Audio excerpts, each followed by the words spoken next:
नमस्ते स्टूडेंट्स। तो आज का जो सेशन है उसमें हम पढ़ेंगे potential energy and potential difference के बारे में। तो सबसे पहले हम देखते हैं पोटेंशियल क्या होता है, क्या इसकी डेफिनेशन है, ये सब देखते हैं। तो अभी तक आप इलेक्ट्रिक फील्ड के बारे में पढ़ चुके हैं। इलेक्ट्रिक फील्ड कोई भी चार्ज पार्टिकल है उसके अराउंड एक फील्ड होता है जिसमें उस चार्ज पार्टिकल की वजह से कुछ इफ़ेक्ट होता है। ठीक है। इलेक्ट्रिक फील्ड की स्ट्रेंथ किसी पॉइंट पे अगर हमें बतानी हो तो उसके लिए हमने एक नई टर्म दी थी जिसका नाम था इलेक्ट्रिक फील्ड इंटेंसिटी। ठीक है। किसी पॉइंट पे इलेक्ट्रिक फील्ड इंटेंसिटी उस पॉइंट पे इलेक्ट्रिक फील्ड की स्ट्रेंथ को बताता है। ठीक है। अब इलेक्ट्रिक फील्ड के किसी भी पॉइंट की स्ट्रेंथ को बताने के लिए एक दूसरे टर्म भी है जिसे हम पोटेंशियल बोलते हैं। ठीक है। तो ये क्या बताता है, किसी पॉइंट पे इलेक्ट्रिक फील्ड की स्ट्रेंथ को ही डिनोट करता है। ठीक है। तो सपोज सबसे पहले हम कंसीडर करते हैं, सपोज हमारे पास एक चार्ज है प्लस क्यू। ठीक है। ये हमारे पास एक चार्ज है प्लस क्यू। ठीक है। इस चार्ज की वजह से चारों तरफ एक इलेक्ट्रिक फील्ड है। ठीक है। ये इसकी इलेक्ट्रिक फील्ड है। अब सपोज इलेक्ट्रिक फील्ड पूरे रीजन में है और बाहर तक यहाँ तक इस पे इलेक्ट्रिक फील्ड है इसका। ठीक है। सपोज अब मेरे पास चार्ज है प्लस क्यू चार्ज है। ठीक है। उसको मैं इस पॉइंट से अंदर की तरफ लाऊं, लाइक इस तरफ लाऊं, तो क्या होगा, इस प्लस क्यू चार्ज पे इस प्लस क्यू चार्ज की वजह से एक फोर्स लगेगा जो कि बाहर की तरफ है। इस प्लस क्यू चार्ज की वजह से इलेक्ट्रिक फील्ड है, उसकी वजह से इस प्लस क्यू चार्ज पे फोर्स लगेगा। इस चार्ज को मैं टेस्ट चार्ज बोल देती हूँ। ठीक है। उस फोर्स की वैल्यू कितनी होगी, Q इंटू ई। ठीक है। ये हम ऑलरेडी पढ़ चुके हैं। ठीक है। अब अगर मुझे स्टिल इस चार्ज को लेकर आना है तो मुझे क्या करना पड़ेगा, ये जो फोर्स लग रहा है इसके ऑपोजिट में कुछ वर्क करना पड़ेगा। ठीक है। कुछ वर्क डन करना पड़ेगा, तभी मैं उस प्लस क्यू चार्ज को अंदर लेकर आ पाऊंगी। ठीक है। सपोज मैं इस प्लस क्यू चार्ज को इलेक्ट्रिक फील्ड में यहाँ तक लेकर आई। याद रखना इलेक्ट्रिक फील्ड पूरा बड़ा है, यहाँ तक है इलेक्ट्रिक फील्ड। सपोज ये बाउंड्री नहीं है इलेक्ट्रिक फील्ड की। ठीक है। तो मैं इस चार्ज को यहाँ तक ले आई, इसमें मुझे वर्क करना पड़ा, कुछ वर्क मुझे करना पड़ा। सपोज मैं उसको नाम दे देती हूँ या उसको बोल देती हूँ कि 10 जूल मुझे वर्क करना पड़ा। ठीक है। तो ये जो 10 जूल वर्क मुझे करना पड़ा है इस पॉइंट तक आने में, ये इस पॉइंट का पोटेंशियल है। ठीक है। पोटेंशियल हमें बेसिकली ये बताता है कि किसी पॉइंट तक किसी चार्ज पार्टिकल को लाने में कितना वर्क करना पड़ेगा। ठीक है। अब मैं इस पार्टिकल को यहाँ तक ले आई, मैंने 10 जूल वर्क कर लिया, तो इस पॉइंट के पास एनर्जी आ जाती है। कितनी एनर्जी आ जाती है, जितना हमने वर्क किया है उतनी ही उसके पास एनर्जी आ जाती है। तो इस पॉइंट के पास कितनी, 10 जूल एनर्जी आ जाएगी। ठीक है। सपोज मैं इस चार्ज पार्टिकल को और अंदर की तरफ ले आऊँ, यहाँ तक ले आऊँ, और यहाँ तक लाने में मुझे जो वर्क करना पड़ा है वो है 20 जूल। ठीक है। तो इस पॉइंट पे वर्क की वैल्यू कितनी होगी, 20 जूल। एंड इस पॉइंट पे अगर चार्ज पार्टिकल है तो उसके पास कितनी एनर्जी होगी, 20 जूल एनर्जी होगी। ठीक है। तो ये था सिंपल पोटेंशियल का कॉन्सेप्ट। ठीक है। पोटेंशियल हमें क्या बताता है कि इलेक्ट्रिक फील्ड के किसी पॉइंट पे अगर हम चार्ज पार्टिकल को रख दें लाकर तो उसके पास कितनी एनर्जी होगी। या फिर दूसरे शब्दों में हम ये भी बोल सकते हैं कि इलेक्ट्रिक फील्ड के अंदर किसी पॉइंट पर अगर हम बाहर से कोई चार्ज पार्टिकल लेकर आए उस पॉइंट पर, तो उसमें जो वर्क डन होगा वो हमें पोटेंशियल की वैल्यू देगा। ठीक है। तो ये था पोटेंशियल। चलो अब इसको और अच्छे से एक्सप्लेन करते हैं। ठीक है। हाँ। ठीक है। तो सपोज एक एग्जांपल लेते हैं कि ये हमारे पास है एक स्प्रिंग। ठीक है। ये स्प्रिंग है, ये वाला एंड इसका फिक्स्ड है। ठीक है। ये हिल नहीं सकता, इधर से मैं इस पर फोर्स लगाऊंगी। ठीक है। तो अब स्प्रिंग पे मैं बाहर से फोर्स लगा रही हूँ, धक्का लगा रही हूँ। ठीक है। तो मुझे कुछ उसमें डिस्प्लेसमेंट हुआ। सपोज मैंने ये फोर्स यहाँ पे ये फोर्स लगाया F, जिसकी डायरेक्शन एरो से दिखाई हुई है, फोर्स F लगाया और तो स्प्रिंग कंप्रेस हुई और ये यहाँ तक कंप्रेस हुई, ठीक है। तो इसमें डिस्प्लेसमेंट हुआ, ये इसका डिस्प्लेसमेंट है, ठीक है, ये वाला। तो क्या होगा, कुछ वर्क डन भी आएगा। वर्क डन का फॉर्मूला क्या होता है, फोर्स इनटू डिस्प्लेसमेंट। जितना मैंने फोर्स लगाया उसको इस डिस्प्लेसमेंट से मल्टीप्लाई कर देंगे तो हमारे पास आ जाएगा वर्क डन, ठीक है। सपोज यहाँ तक आने में जो वर्क डन हुआ वो है 10 जूल, ठीक है। तो अब क्या है, अगर मैं स्प्रिंग को कंप्रेस करके इस पोजीशन तक छोड़ दूँ, ठीक है, ये वाली पोजीशन तक, तो हम ये बोल सकते हैं कि स्प्रिंग के पास एनर्जी आ जाएगी और वो एनर्जी कितनी होगी, 10 जूल, ठीक है। कैसे, मैं समझाती हूँ। जैसे आपने स्प्रिंग को कंप्रेस किया, ठीक है,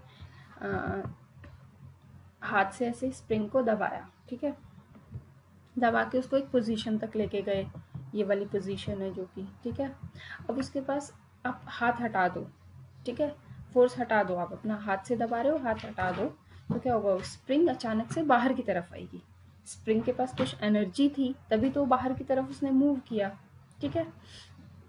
तो क्या हुआ, स्प्रिंग को कंप्रेस करने पे स्प्रिंग में एनर्जी स्टोर हो गई, ठीक है। तो जैसे ही हमने फोर्स हटाया उस एनर्जी की वजह से वो स्प्रिंग वापस बाहर की तरफ आई है, ठीक है। तो जितना हम वर्क डन करेंगे उतनी ही उसमें एनर्जी स्टोर होगी। सपोज अब मैं स्प्रिंग को और प्रेस करूं और उस पर फोर्स लगाऊं, ठीक है, और स्प्रिंग को इस पोजीशन तक लेके जाऊं, और इस पोजीशन तक लेके जाने में मुझे वर्क डन लगे 20 जूल, इतना मैंने वर्क डन किया है। तो क्या होगा, स्प्रिंग के पास 20 जूल एनर्जी स्टोर हो जाएगी, ठीक है। अब ये सेम केस हम कंसीडर करते हैं एक चार्ज के केस में, ठीक है। हमने एक चार्ज लिया है प्लस क्यू, जिसके चारों तरफ इलेक्ट्रिक फील्ड है, ठीक है। अब हमारे पास यहाँ पे एक पॉजिटिव चार्ज है जिसको हम टेस्ट चार्ज भी बोल देंगे Q0, ठीक है, जिसको कि हम इलेक्ट्रिक फील्ड के अंदर लेकर आएंगे, ठीक है। जैसा कि मैंने पहले भी बताया, इसको इलेक्ट्रिक फील्ड में लेकर आएंगे तो इसकी तरफ एक बाहर की डायरेक्शन में फोर्स लगेगा जिसकी वैल्यू होगी Q0E, ये मैंने लिखा हुआ है यहाँ पे, ये Q0E फोर्स लगेगा उस पर, ठीक है। तो इस फोर्स के अगेंस्ट मुझे लेकर जाना है तो मुझे वर्क डन करना पड़ेगा। तो यहाँ तक मैं चार्ज को लेके गई जिसमें मुझे वर्क डन करना पड़ा 10 जूल।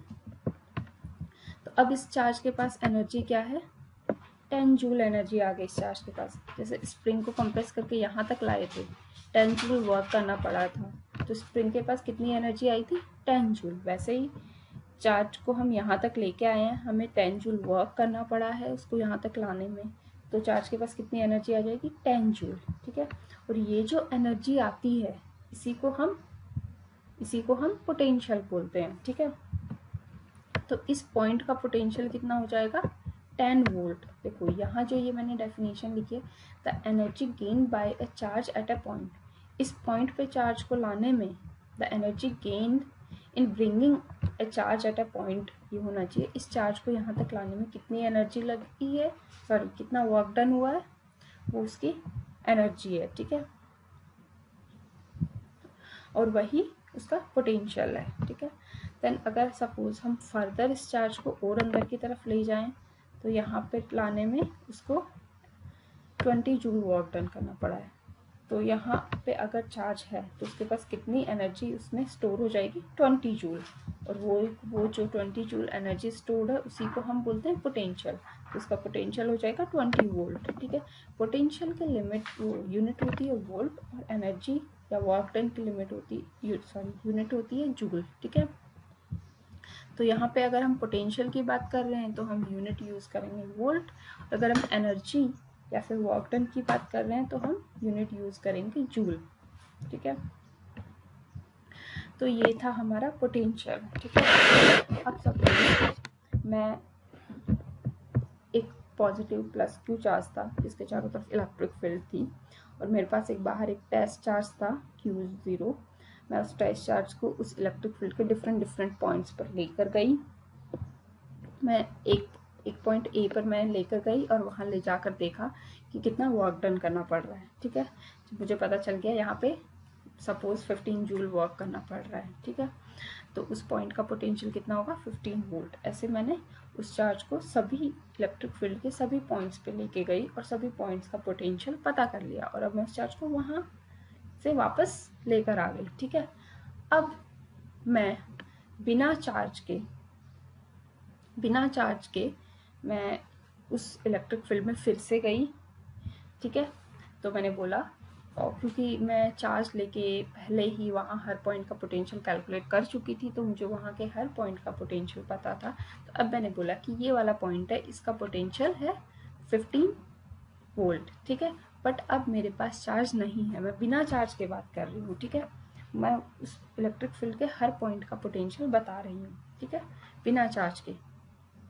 तो पोटेंशियल में क्या होता है, जैसे ये सेंटेंस लिखा हुआ है, अगर लाओगे तो पाओगे, अगर वहाँ पे चार्ज ले आए तो कितनी एनर्जी उस चार्ज के पास होगी, ठीक है। एक्चुअल में हम चार्ज नहीं ला रहे हैं, जब हम पोटेंशियल बता रहे हैं हम ये बोल रहे हैं कि अगर चार्ज लाएंगे तो उसके पास इतनी एनर्जी होगी, तो ये उसका पोटेंशियल होगा, ठीक है। अगर मैं इस पॉइंट पे चार्ज लाऊं तो उसके पास होगी 30 जूल एनर्जी, तो इस पॉइंट का पोटेंशियल है 30 वोल्ट, ठीक है। बट मैं एक्चुअल में वहाँ पे चार्ज नहीं लेकर आ रही हूँ, ठीक है। तो विदाउट चार्ज को लाए हुए भी हम किसी पॉइंट का पोटेंशियल बता सकते हैं, ठीक है। तो पोटेंशियल के लिए हमें सिर्फ ये एक चार्ज चाहिए होता है, ठीक है, जिस चार्ज के अराउंड इलेक्ट्रिक फील्ड होती है, ठीक है।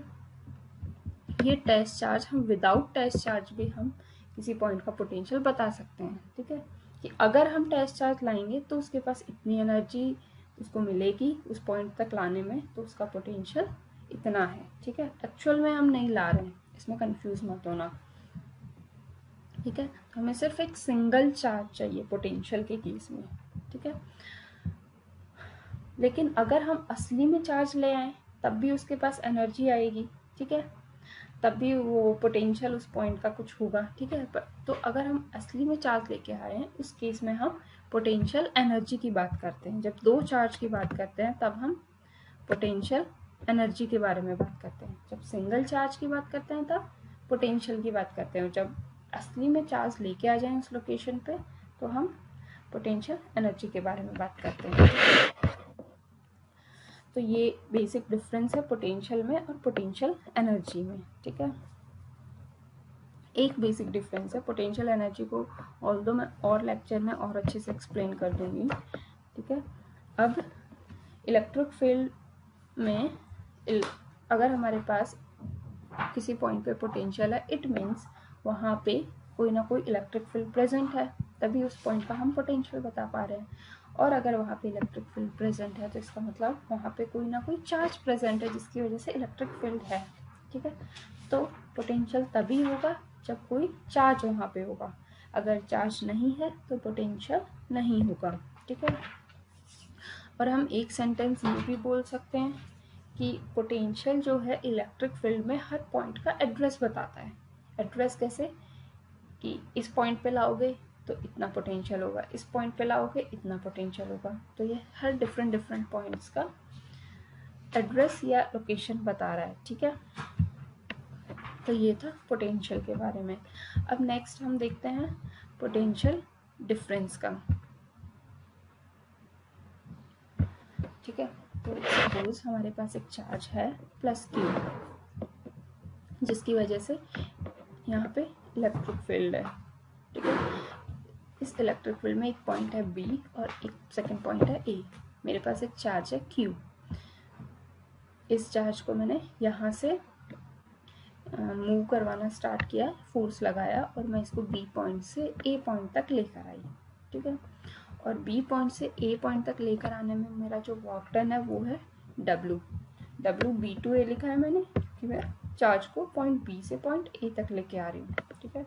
तो work done on charge Q in bringing from point B to point A will be equal to W B2A। अब मेरे पास चार्ज था Q, मैं यूनिट चार्ज की बात करूँ, ठीक है। यूनिट चार्ज मतलब चार्ज की वैल्यू 1 हो, ठीक है। तो क्या होगा, work done on unit charge in bringing from point B to point A will be W B2A divide by Q। ये Q जब इक्वल टू के उधर जाएगा तो ये डिवाइड में आ जाएगा, और यहाँ पे हमारे पास ऑन चार्ज 1 वैल्यू बचेगी चार्ज की, जिसको हम यूनिट चार्ज बोलते हैं। ठीक है, तो यूनिट चार्ज पे कितना वर्क डन होगा, WB2A डिवाइड बाई Q।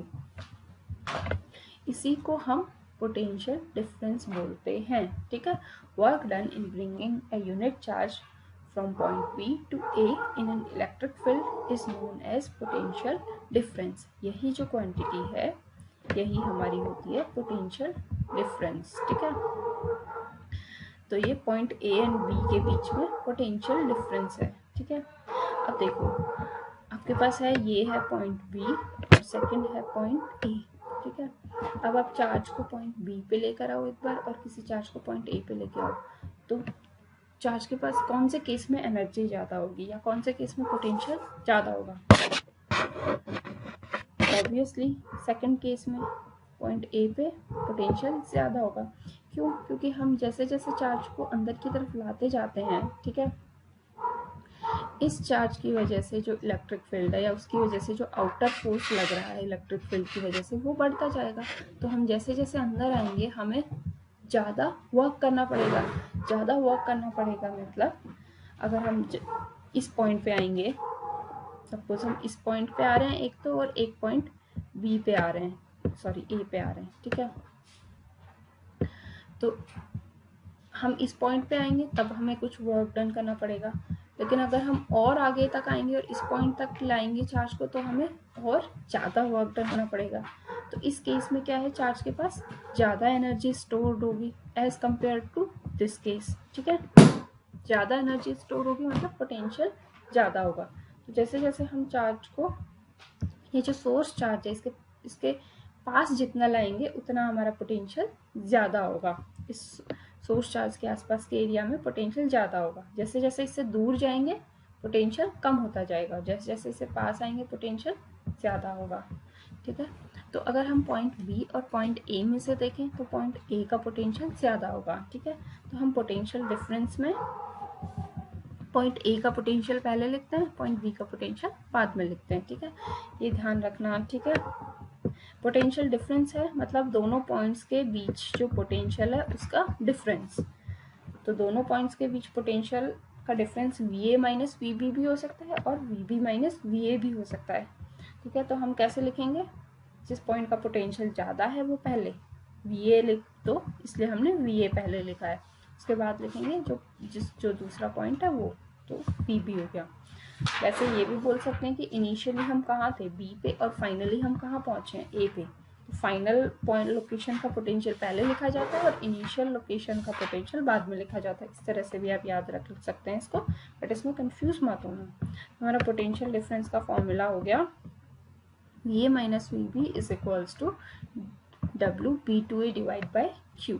ठीक है,